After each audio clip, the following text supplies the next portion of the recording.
Hey everyone, it's Sam with Wrestling Overtime, and we're giving you the review of AEW on January 22nd, 2020, on Chris Jericho's Rockin' Wrestler Rager cruise. Man, oh man, I wish I could be on this. It looks like fun from all the Instagram pictures, the Facebook posts that they are making. It looks like the fans are absolutely having a blast. Of course, it's in the middle of basketball season, and as some of you know, I'm coaching basketball this year, so I am not able to attend that.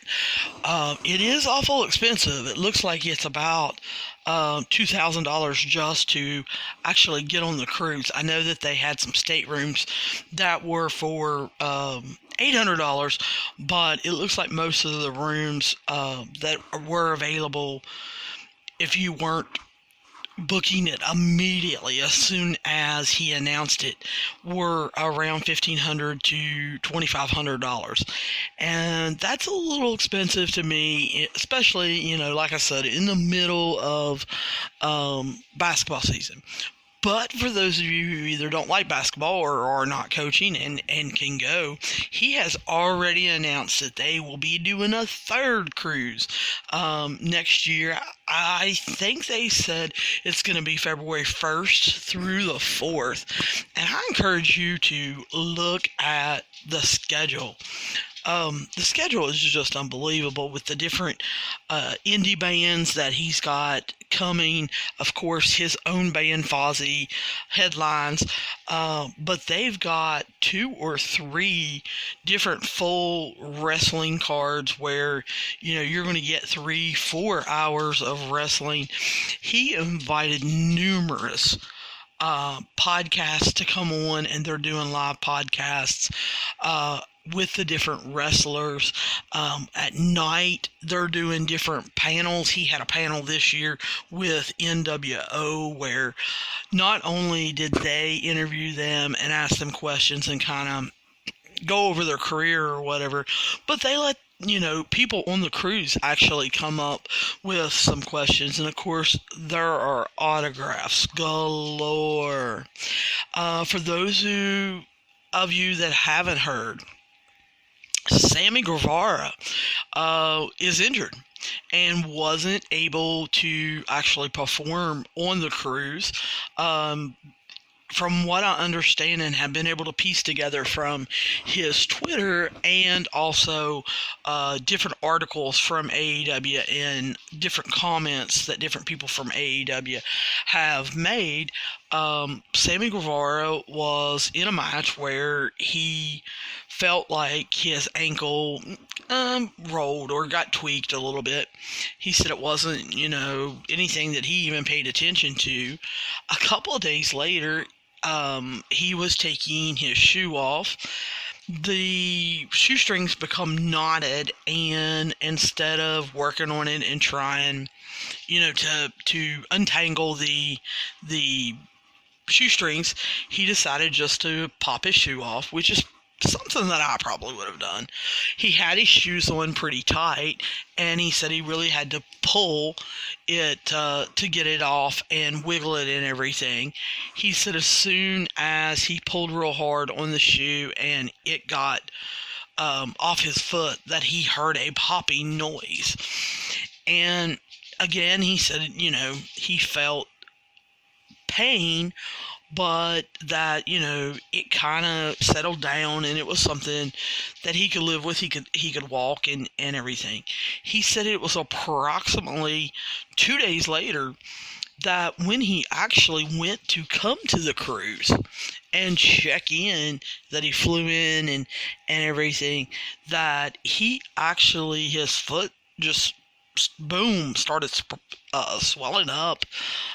He said at one point he couldn't get shoes on, that he was actually having to wear like flip-flops or slides in order to walk around and everything. So he was actually supposed to take on Jon Moxley as part of the cruise. Now, it was not going to be on the taping of AEW Dynamite. From what I understand, Moxley was always supposed to take on Pac, and that was going to be the main event. But one of the matches that they were also putting on and wasn't going to be on TV was that Sammy Guevara was going to take on Jon Moxley for the fans and everything, and he was unable to do that. He pulled out of that match. From what I understand from accounts on the cruise, though, he did come out even though he was injured, and the crowd was told that he was injured. But he did come out and was going to interfere and took a paradigm shift from Jon Moxley on the floor, which obviously didn't require, any ankle movement or anything like that. But Sammy Guevara is supposed to be A-OK, and from what I understand is supposed to be on the January 29th show. During this show, they did not announce him for a match, and from what I'm hearing, he is not being advertised anywhere in Cleveland as a match. So, but he is supposed to be there. So I'm wondering if he maybe is going to do some kind of run-in or some kind of getting involved shenanigans or something like that, where he'll take a bump but not hurt his ankle. So that is a little concerning to me, because like I've said to you, if you've listened to previous AEW shows, I really like Sammy Guevara. I hope that this doesn't become, a lingering kind of injury or anything like that. However, was totally shocked. I know this is a taped show, and that a lot of the results somehow got back to the States. This happened in the Bahamas, and while they were at port at Nassau, and a lot of people were able to get internet and shoot back the results. And so if any of you were on the internet before they actually showed this show, you could have saw who won and everything. I think that makes it a little harder. But I'll tell you what, it's almost like AEW prepared for that, and they should. I don't understand why WWE doesn't. WWE a lot of times will go to London or go someplace in England and will show Raw live, and then immediately after tape SmackDown. Well, when you know that you're actually going to tape a show and it's going to be seen and the results are going to be known, I feel like you've got to go over and above. You've got to maybe pull out some spots that you haven't did in a while, maybe some spots you've never done. There's got to be some swerves. Maybe there needs to be some distractions or shenanigans going on. Somebody's got to cut an awesome promo. Things that, even though hey, I am going to win a match, well, I've got to win it in a way that makes you want to watch me on TV. Yes, I won, but how did I win? What was the psychology? You've got to get people sucked in. And I think AEW is finally doing a lot more of that. I've seen, basically since October, since they went on TV, people were wondering how are they going to get their storylines across. That, I've said before in WWE, griping that they don't seem to have storylines. A lot of times when I watch WWE, I see, I'm going to guess 50 to 60% of their matches a lot of times don't make sense to me. I don't really understand why the wrestlers are actually in the ring together. Is there a fight? Is it a personal issue? Is it a vendetta? Are we starting a program? What is going on? What is actually the conflict? And that was a little bit of my gripe back in October because, like I told you, I watched some of New Japan, but not a lot. And obviously, I don't travel and go to a lot of the indie shows. I was familiar with a lot of the talent that was coming to AEW, but not in depth familiar. I didn't know a lot of their backstory.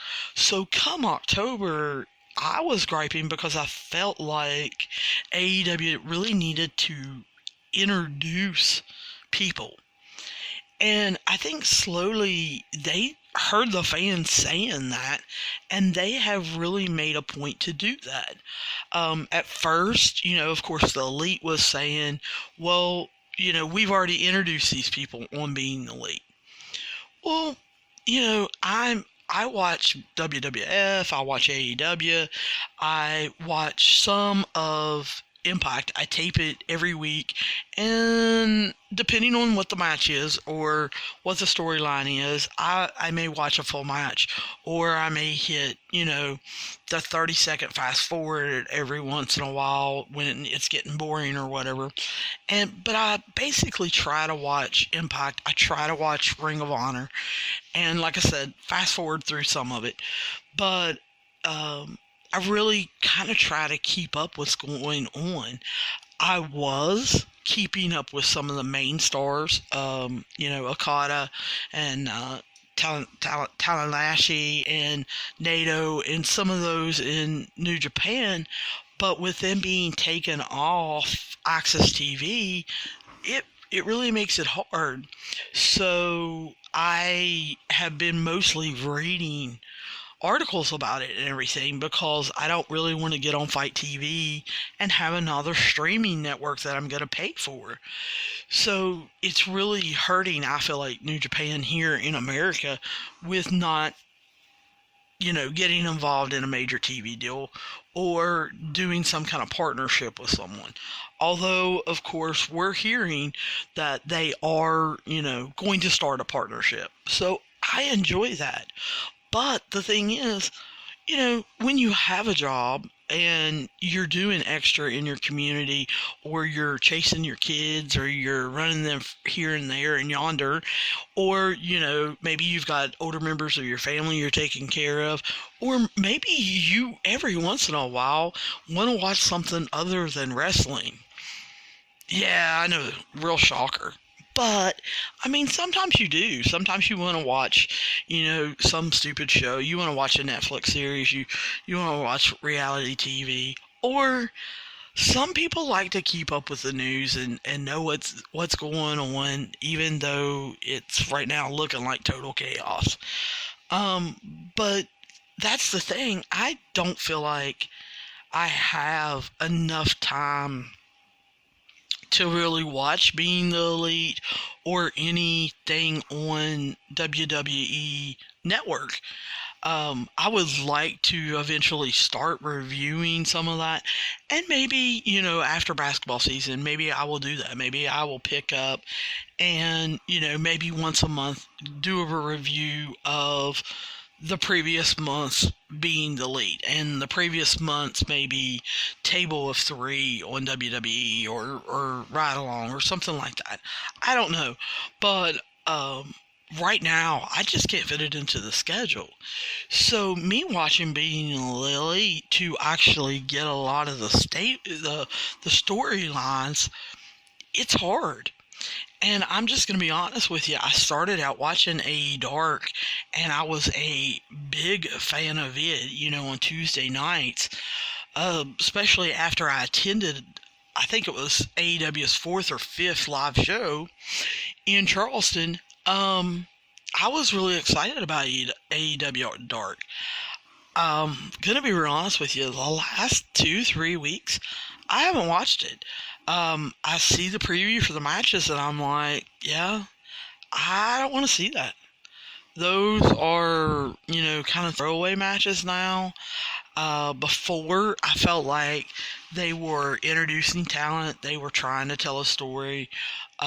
We had, Shawn Spears versus Jimmy Havoc or Joey Janela, and so I was interested in that.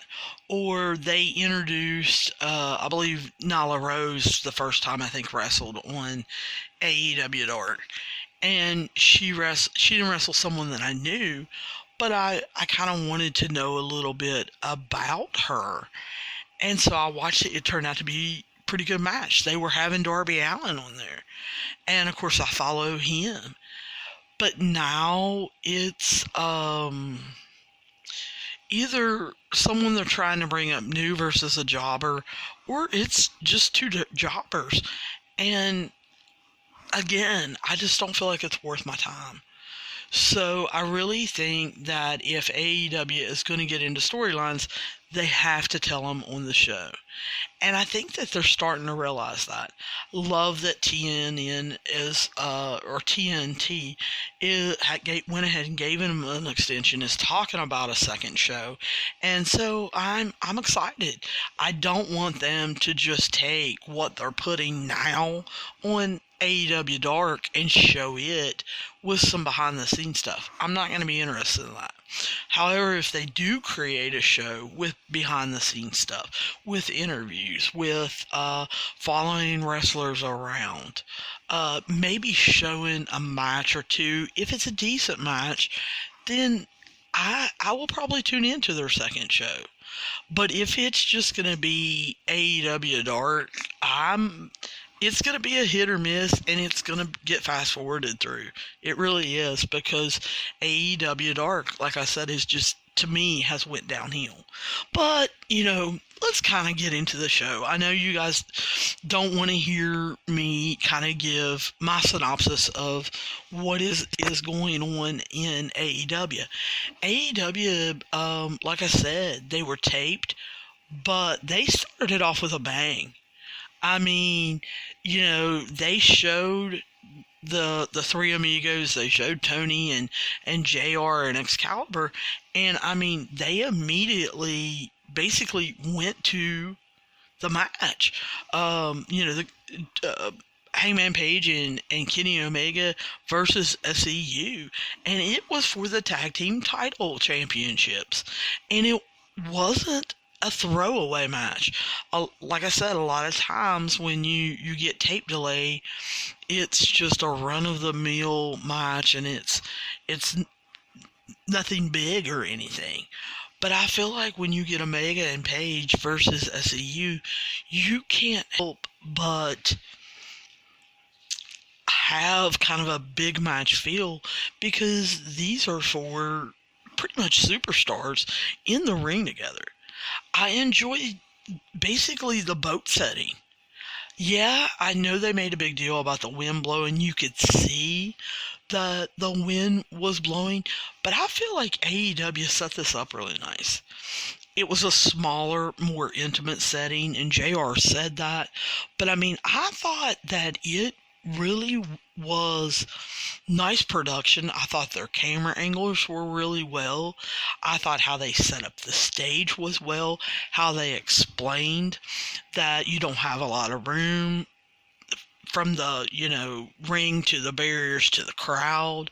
I liked how they explained that the ramp was a little taller, which made the falls a little, longer, that the wrestlers may not be used to that. I love that the crowd was totally into it. And I understand, if you're going to pay, whether it be $800 or you're going to pay $3,000 to attend this cruise, then you're going to get your money's worth. You're going to be loud. You're going to, want to be into it. But I mean, they were chanting. They were, really watching the match and oohing and ahhing depending on what was going on. So I really enjoyed it. I loved when Omega started really working Scorpio Sky's left arm and kind of telling the story of continuing to work that and it hurting and doing different move sets that really took advantage of that. I like when wrestlers do that. I like wrestlers that have a wide repertoire of different movesets where, if they hurt the knee, then they have movesets that take advantage of that. If they hurt, the left arm, then they have movesets to take advantage of it. I feel like that shows that they're a more well-rounded wrestler. It shows trying to tell a story of this wrestler going through pain, going through injury, going through whatever, and having to make a comeback. I also felt like the close finishes made sense. It wasn't just out of the blue. Omega actually was hurting Sky's arm and then doing some move where it was a blow to the arm where you may want to put a hold on it and it be a close finish because Sky was going through some type of pain or anything like that. So a lot of times the close finishes weren't after the big moves or the named moves. They were typical wrestling moves, but they were moves that were made to hurt. I felt like Omega and Page worked better together than I've seen them in AEW. And I know they've been playing up the story that they haven't, been getting along, and that Page is pulling back from the Elite and that he's having issues. I know that. But I just really have felt that either they didn't wrestle together a lot on the indies and in Japan, but since they've been in AEW, that they've gotten to know each other not only better like friends, but better in the ring. And so I just feel like their movements together are more natural. Their movements together seem more like tag team movements. However, I will tell you, it was something new with AEW I felt this week. They showed replays actually in the middle of the match, and they showed them full screen, which made us actually miss the action that was going on. And I don't know if they decided to put that in because, like I said, it was taped and maybe there was a movement or a botch and that's how they used to cover it up.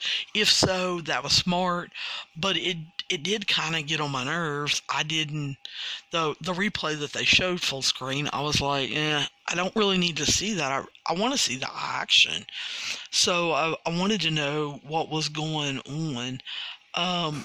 Page's flip that he does over the ring rope onto the ramp where he did a clothesline, and then he came back to the ring rope, did another flip, and went into the clothesline. I just feel like, I know that they call it the lariat. I know that that's one of his special moves. I just didn't feel like it was effective tonight. I don't know whether he didn't sell it where he was hitting it as hard, or when he was hitting it against Frankie and Scorpio, they didn't sell it as hard. I just didn't feel like it was real effective. So, Page and Omega win the tag team championships, and I'm excited, but really wasn't expecting them to win it on that particular move because, like I said, it just didn't wow me. So, expecting it, the Young Bucks obviously come out, to congratulate them and to celebrate with them. Page does his normal thing that he's been doing, I don't know, for a month or so, maybe 2 months now. He immediately slides out of the ring and he goes and celebrates with the fans and he starts drinking their beer. Now, I know the fans usually don't care, but I really think that Page needs to have, maybe he needs to bring beer down to the ring when they announce him and set it on a table, and then he needs to go drink his own beer. But the fans were being great, and they were giving them, their beer to Page. Love that he crowd surfed, and basically went to the whole back of the stage. The crowd carried him back to the stage. And it was almost like the Elite wanted him to come back to celebrate, and he was like, I think I'm good. I'm out. And so that I thought was a good selling point for the storyline. And they have me wondering, where are we going to go with the storyline? I know that we're going to where, Paige is going to turn heel. The that I see is that he's not having as much problems with Omega. It's almost like Omega is the buffer between Paige and the Young Bucks. So I feel like AEW needs to get someone that's going to buddy up with Paige. That we're going to see him, go heel, but also have, I guess, a ready-made partner that is going to help cause this heel turn. That's going to help the, him to be able to take on the Young Bucks. So after commercial, they come back, and I can't help it. We see the debut of Priscilla Kelly. Now, you guys may not be familiar with Priscilla Kelly. I am not. I have watched her wrestle now twice on YouTube. The first time was obviously the big incident that caused all the controversy, where she supposedly pulled a tampon out and shoved it into a girl's mouth, and she got all kinds of publicity for it. And then it came out that it was kind of a fake stunt and everything, but it was filmed in a bar. The camera work obviously wasn't great and everything, but I was a little impressed, not only with, her coming up with that idea, but how she and the other wrestlers sold it. But I decided to look up a completely different match when I heard she's married to Darby Allin. And in that match, and I don't remember who she took on, she was actually pretty good. And I thought, that's why AEW signed her. They didn't sign her because she's Darby Allin's wife. They signed her because she can actually, wrestle.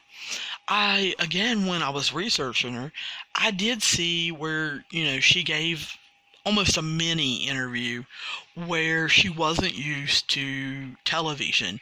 She wasn't used to them using hard cameras or cameras that follow you around and making sure that you hit spots that the cameras are actually going to catch. She said she thought that was one of the harder parts of making sure not only your timing is correct with the wrestler that you're working with, but also the timing's correct for the crowd. But now you've got to add the cameras in. And so when I saw her come out, enjoyed her character, and I thought, I hope she has a really, really good debut and can kind of maybe get some people on her side. Of course, then they have to show the graphic doctor rode across, and I'm like, oh no, this is against Britt Baker. Now, I totally agree. Hey, let's call her Dr. Britt Baker. She's earned it. She went to school. She is a practicing dentist. Blah, blah, blah. Okay, I've heard this 50 billion times. I know they have new viewers that may not know, but right now, I am sick of it. I don't care that she's a dentist. I don't care that she's a working dentist. To me, I know that when they're in the process of turning her, but I know that when she came out as a full-fledged babyface, they were saying, hey, she's a doctor, she works the rest of the week, she just takes off and comes down here to wrestle for us, and then she goes back and works. And I know that was supposed to be the every woman, hey, she's a working woman spiel. But to me, I think I'm an average wrestling fan. I don't think I'm a super fan or anything like that, or I'm any kind of expert. But to me, I'm thinking, well, AEW, you're a bunch of cheapskates because you can't even pay her enough money that she doesn't have to be a dentist. And I think a lot of fans were saying that because then AEW kind of changed. Oh, she loves being a dentist, and that's why she does it. She doesn't really do it for the money and blah, blah, blah. Well, again, she was a baby face. Hey, that's great that, she's giving back now. Wonderful. But then I was thinking, hey, you've had some really sloppy matches, especially getting knocked out by Bea Priestley at Fight for the Fallen. That was just as much her fault as it was Bea Priestley's. And I was thinking, I love that you're a working dentist. I like that storyline, but maybe you need to cut down on your work hours and maybe you need to actually go practice wrestling because you're getting sloppy and you're botching a lot of moves. And so when I saw her coming out against Priscilla Kelly, I was just like, man, I just don't think this is going to be a good match. And I'm just going to be honest with you. It wasn't. It was really boring. It was disappointing. I felt Priscilla did pretty well in her debut. I just want Britt Baker to step up. And I understand that they're selling this heel turn. They're saying that her bedside manner's changing. And that she's getting meaner and how she didn't, jump over the barrier and get involved in the brawl and all of that. But I just kind of felt like maybe because she's a working dentist, I don't know, but I just felt like these two wrestlers didn't really work out their choreography well. It was like they didn't really talk to each other and script the match kind of well. I saw several botches, but it didn't look like they knew what each other was going to do next, so therefore they couldn't make it natural. There were times that, they were going back and forth across the ring and they weren't sure when they should leapfrog or when they should just go over or they could do a shoulder tackle. And, from the little bit of wrestling knowledge I understand, that's some of the very, very simple, basic stuff that you learn in your first 2 or 3 weeks when you're learning to wrestle. So for them not to really have worked that out and to make it look good, I was just really disappointed. I felt like it was sloppy. So, of course, Britt Baker gets her win. They have Tony walking down to the ring, going to interview Britt Baker. And, of course, she just kind of starts going after Tony. That was a good way to turn her heel, her saying that she was finally glad that Tony had gotten another job other than Starbucks. But it just felt real scripted. And AEW is not supposed to about being scripted and having bullet points. It's supposed to kind of be off the cuff. So I really just felt that Britt Baker's promo work needs a lot of work. I felt like she wasn't natural. She wasn't being herself. She kept turning her back to the camera because the audience, that were behind them were giving her so much crap. It was like she wanted to talk to them. Well, Britt, honey, there's not a camera back there. You've got to be selling it to your 800,000 people that are watching on TV. Tony Khan wants to get above 1 million again.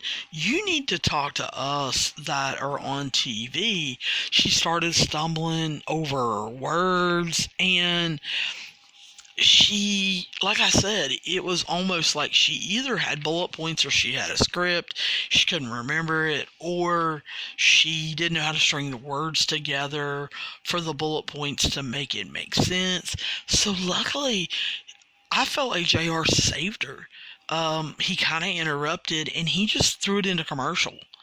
even though she was still going. So was that a timing issue? Since this tape delay, I mean, did they decide to cut that section out because maybe some of the matches ran over, or they're wanting to get more commercials in? Or was it a promo issue?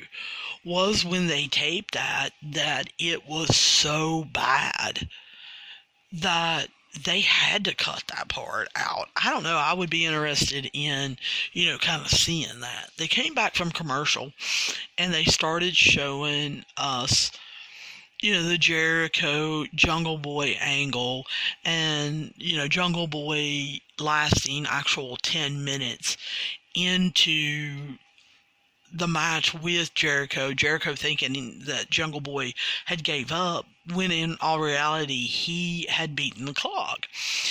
And that immediately led to Jurassic Express coming out.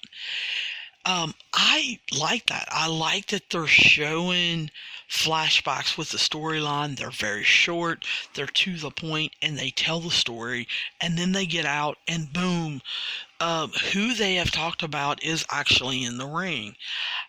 So many other shows, WWE is out there, they want to show the flashbacks while somebody's in the ring cutting a promo, or they want to show flashbacks, go to commercial, have a match, and then the person comes out. It's almost like they string it out in order to waste time or to get you to look forward to something. I'm so glad AEW has decided not to do things like that, that they are actually telling, here is a minute long flashback that kind of boom, boom, boom, boom tells the story, shows, them challenging, shows the battle, shows Jericho thinking he won, showing it actually being 10 minutes, Jungle Boy celebrating, and boom, they're walking out to the new match. Well, that's cool. I get it. Even if I hadn't watched it, I hadn't been following it, I would have known what's going on. So you have, Jurassic Express walking out, and we find out that it's going to be a 6-man tag, and that, of course, Marco Stunt's going to be in it. As soon as I hear Marco Stunt is going to be in it, they're losing. I don't even have to know who they're taking on. I just know they're losing. They're not selling him well. I know he's a crowd favorite, and he's getting over because he's short and because he can do some flip-flops. But I think at some point they've got to do some kind of surprise win where everybody just can't call it, oh, there's Marco Stunt, they're losing. So then, of course, we see Santana and Ortiz come out. Not sure what's going on with Ortiz's hair. Is it the weather that made it go crazy? Liked them better in the bandanas. I felt like they looked cool, more badass. And then, of course, we see Jericho's music hit, and he's followed by Jake Hager, and he's just looking his normal self. Loved the crowd singing Jericho's song. Obviously, like I said, these are super fans on this cruise, and they know his Fozzy music, but to hear them actually hitting all of the beats, the notes, they were singing music, they were singing the songs, lyrics. I mean, Jericho had to be pumped. And you could see him trying to hide his smirking or hide his smile. But you could tell, he was pumped to hear that. Disagreed a little bit, when the match. I'm not going to talk a whole lot about the match. The match was okay. But a little shocking to hear JR compare Jungle Boy. He said that, Jungle Boy reminds him of Kerry Von Erich. And to a point, I get that a little bit. I was very young, and I've seen some wrestling classics. So I know a little bit about Kerry Von Erich. So I understand that JR's meaning with the athleticism that Jungle Boy has.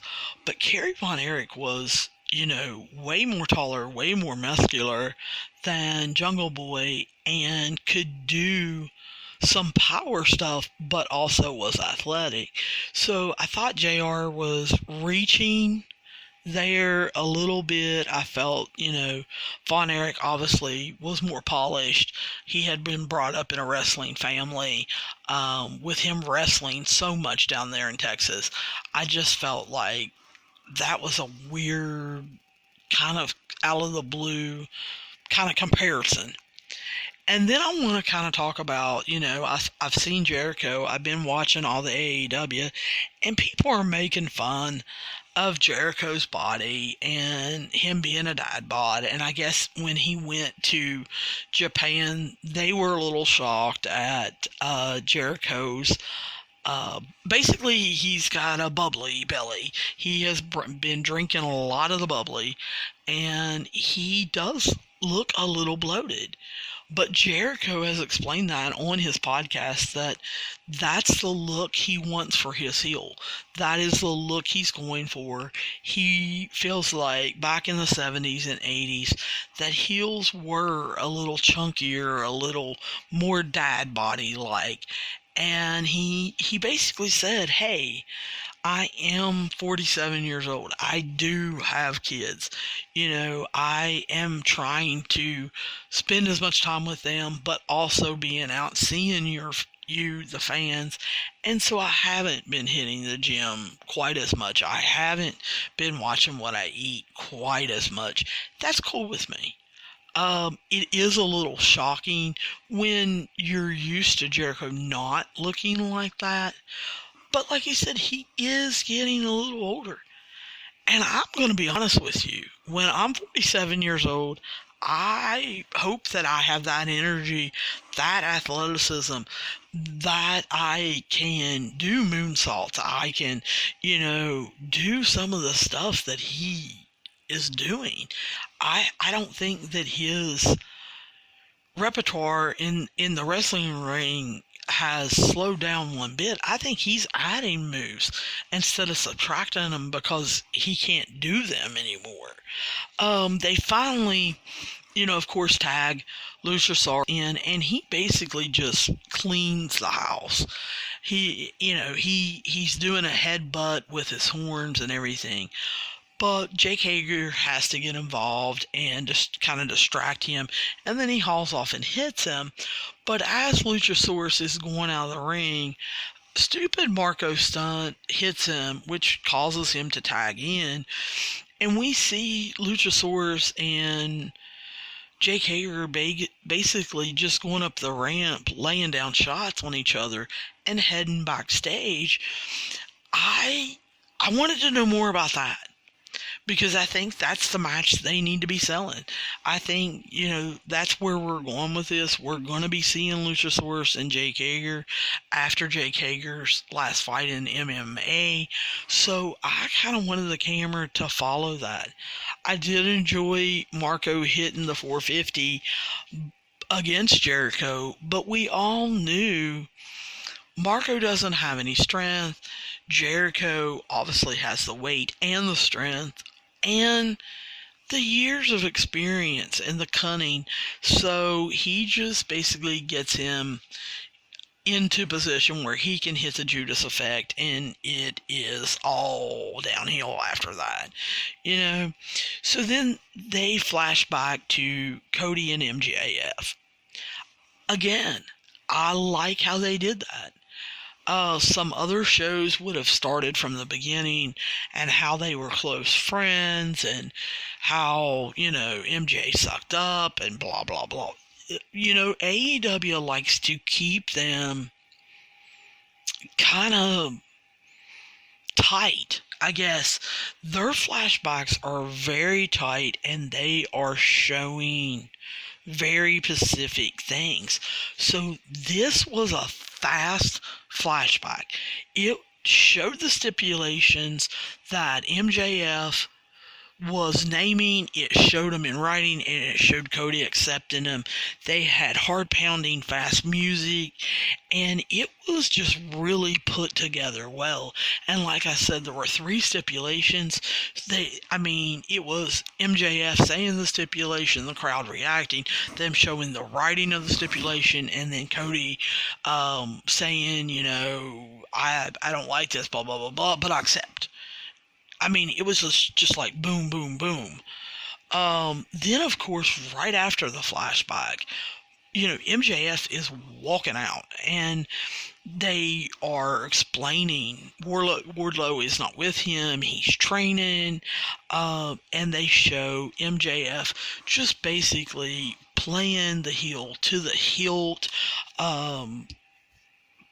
basically taunting the crowds. You can see the crowds hate him, or they're hating to love him. But he is really the hardest hitting heel in AEW, and that includes Jericho.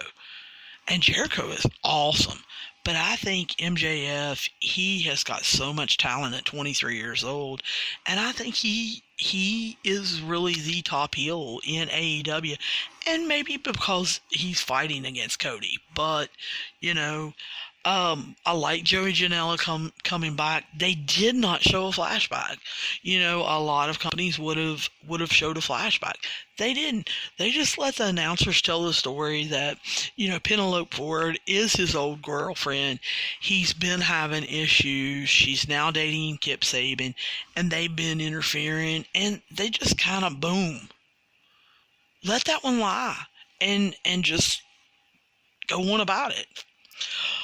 Love MJF selling his athleticism. And he sold a lot of Joey Janela's moves, and at one point he even, Aubrey Edwards is out there as the ref. He pulls her in front of him so that, Joey Janela won't hit him or do different moves on him, and MJF rolls out of the ring, and that causes the change in the tide of the match. So, MJF is getting control of it, and of course, because they've mentioned them before, Kip Sabian and Penelope have to come out for a distraction with Janela, and MJF gets the win. And I loved how they just boom, immediately segue right into a promo. There is none of this MJF celebrating. There's no Kip Sabian coming down and celebrating. There's no Joey Janela going after Kip Sabian.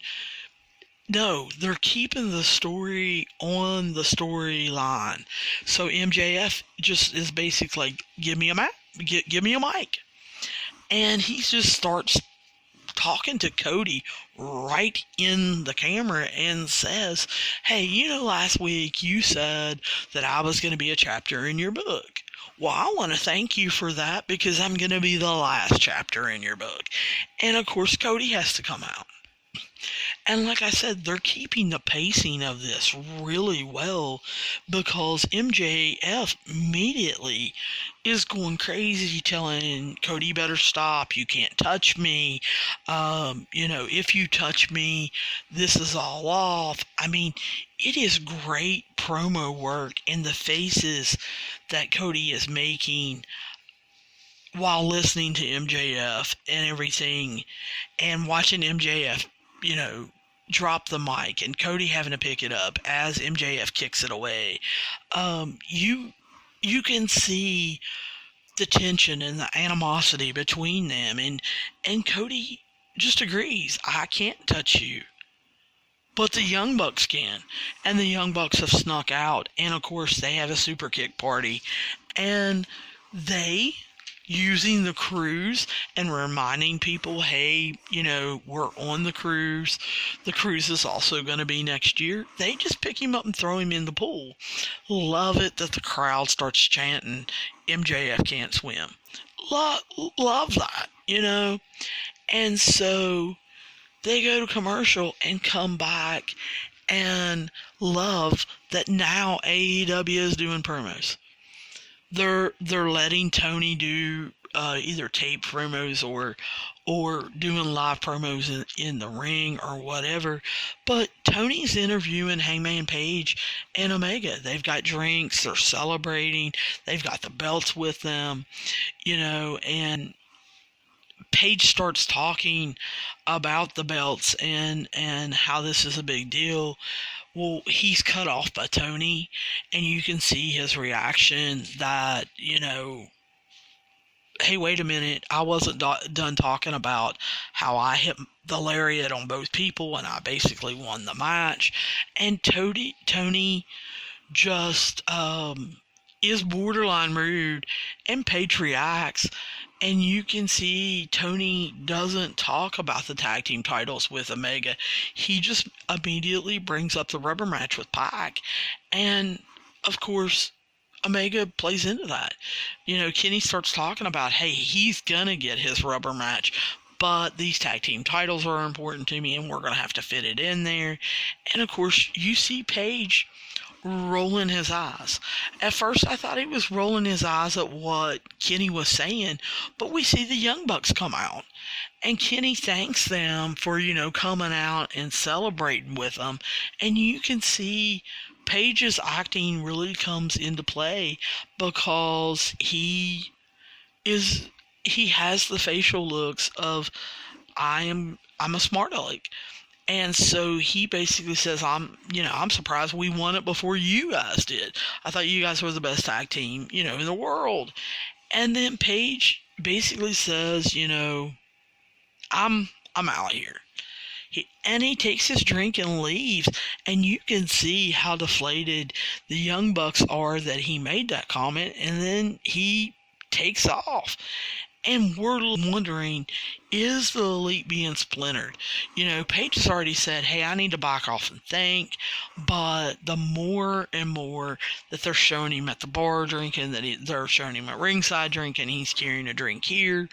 They're building up and putting different thoughts in your mind that not only is the Elite being splintered, but is it being splintered because of how Page is feeling left out, but also is his drinking going to come into play?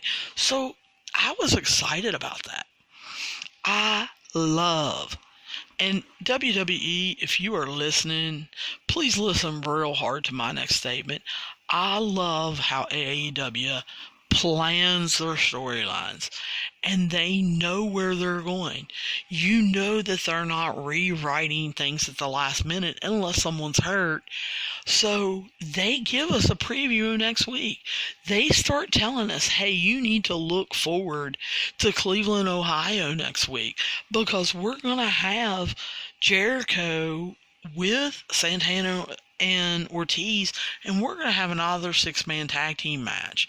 Doesn't make sense to me because they're taking on Private Party and Darby Allin. And I think those, two coming together is weird.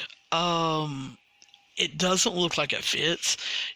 Darby Allin does, how they portrayed him as this underdog, this comeback fighter, this skateboarder, him wearing face paint because he feels like he's half dead already and that he's got to live each moment to the fullest because he's half dead and he can die at any moment. I really don't feel like it fits in with Private Party. And their solo cups and rapping and getting the crowd excited and so the only thing is I almost feel like AEW is throwing people that are popular together to take on people that are popular as heels. And so I was a little disappointed in this match. I want to look forward to Jericho in the Inner Circle, and I love to look forward to Darby Allin, but just wish they would have paired him, a little differently. And then, of course, they have to sell the Young Bucks versus the Butcher and the Blade. That's not, you need to sell that one harder to me, because I think the Butcher and the Blade suck. I don't understand their story. Why are they taking on the Young Bucks? Has there something happened that I don't know about? Maybe on Being Elite on YouTube or whatever. Don't know why this match was made. Like I said, I just think the Butcher and the Blade suck. They don't rate a match with the Young Bucks, so just a little disappointed there.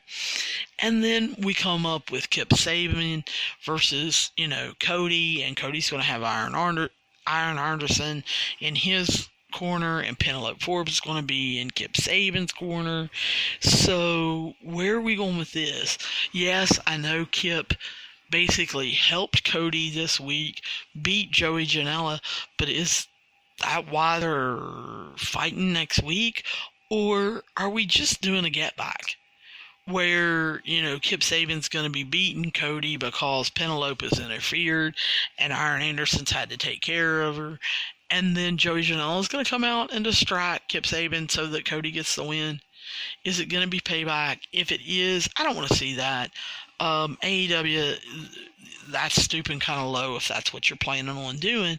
And then they advertise that, hey, the number one contender is going to be talking next week.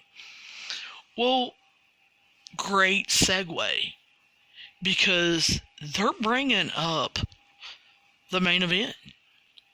We've got a lot of time left. I'm so used to, WWE leaving anywhere from 9 minutes to 12 minutes for their main event match. A lot of times they did the promos earlier in hour one. AEW's not doing that. They're selling this as they go. So boom, Jericho's music hits again.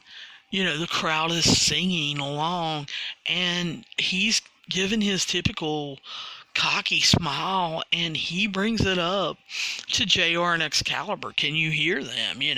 So he's coming out to do commentary, and I am looking forward to this. Jericho is very smart. He's very witty. He knows what's going on in wrestling. He knows how to sell things. So Pac comes out, and I'll tell you, I still can't believe the amount of weight he has put on since WWE. He looks wonderful. He looks healthier. He's gave himself, by putting on the muscle weight, he's gave himself strength, but he still kept his athleticism and can fly. I mean, that Black Arrow is just awesome. And then Jon Moxley. Man, what can I say about him? He comes through the crowd on the cruise ship. And so I was impressed with that. He's got a hurt eye. He's got it all bandaged up. They're talking about how he was almost blinded by Jericho. And of course, Jericho's selling that. But he very easily, they were right that the way it was bandaged and the way it was going to get pulled down in the match, that it was also going to affect the vision a little bit in his good eye. So I fully expected him just to go ahead and walk down the ramp. But no, he kept his normal entrance and walked, through the crowd. And Jericho is, of course, selling it. He didn't have to have this injury. He turned us down. He hit me in the head with a bottle of champagne. And so he had to pay for it with his eye. And he brings up again the eye for an eye. And I like that. I like that Jericho says, I am interested in this match. I want to see them go after it, because this can be the biggest payday of their lives. They're selling the sports part of it. How boxers get paid for big matches, how UFC fighters get paid for big matches. And that's basically what Jericho is saying, is whoever wins this match gets to take on me, and it's going to be the biggest payday they got. So, of course, we know they're going to start selling the eye automatically. And I said earlier in this podcast, I love how AEW is selling different body parts that are hurting. I like that Pac is going after it. I like that Pac is really taking advantage of it. I like how Moxley is selling not only the eye injury when Pac hits him in the eye, but you can see he does a release German suplex and throws Pac clear across the room. And he's selling that just throwing him across the room the way he did hurts his eye. That even when he makes offensive moves, because he is having to use his head or use his eye or think that he's got a headache, that he's gonna be slower to process. I love how Moxley is selling this. You can tell he's thinking it through. We can now see that there's a patch on his eye and that the bandage is there to, kind of take its place. Moxley's obviously wanting to brawl, and Pac is using every trick in the book that he can think of to either not only hit him in the eye, but to even hit him in the head or the upper shoulders that would cause it to jar. I love Jericho's commentary. And he talks about how he hopes that they just beat the crap out of each other and he can, pick their bones later.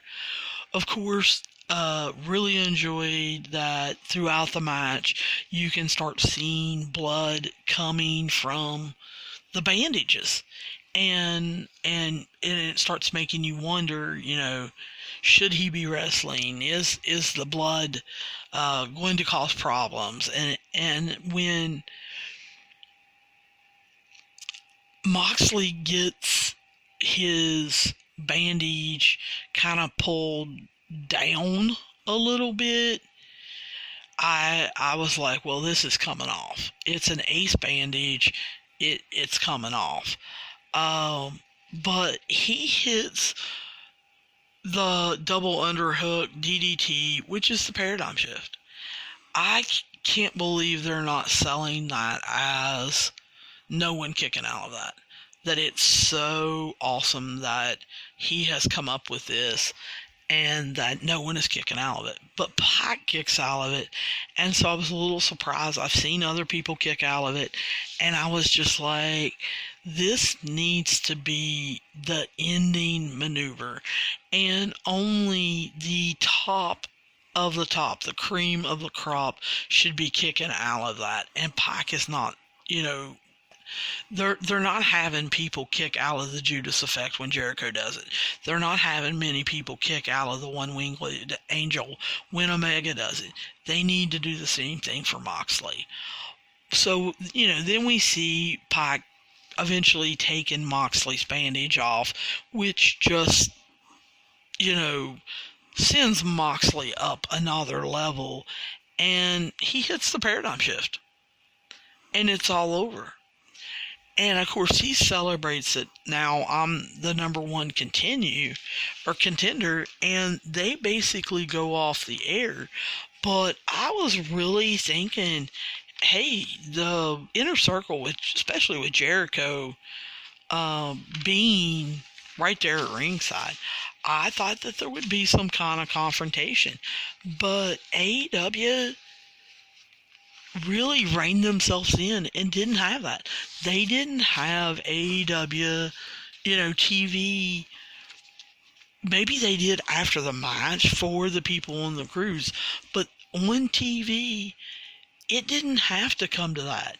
They basically let the match sell itself. We've had a good match here between two good competitors. We've set up Moxley versus Jericho for our next pay-per-view, Revolution, and we don't need a confrontation. We don't need to show that every week. They're showing restraint, and I love that. So I can't say that this was, the best show ever, but for a taped show, and for it to be on a cruise ship in the middle of the Bahamas, with the amount of room they had to work with the crowd being so close, and just all of the wind blowing, and you could see that it was blowing pretty hard at points. I just felt like AEW did a great job. And I have to say, this was a pretty good show. And even though I told you the matches that they're going to show next week, I'm a little bit looking forward to it. I want to hear Moxley go after Jericho. And I hope that they don't touch. I hope that there's not some big beatdown of Moxley again. But I am looking forward to next week's show, and I'm interested in it. So AEW is telling enough about the storylines to keep me interested. So I look forward to talking to you guys again for Friday Night SmackDown. If you've got any questions, comments, problems, or protests, hit me up at wrestlingovertime@gmail.com, or we are on Twitter and Facebook under Wrestling Overtime, and come talk wrestling with me. Come talk about what you are thinking about AEW. What are you thinking about WWE? Do you want me to cover Impact or Ring of Honor a little bit more in depth? What are you guys wanting to see and hear about in this podcast? And do you agree with me? So hit me up, because remember, we're for the fans by a fan, and we'll be talking to you guys real soon.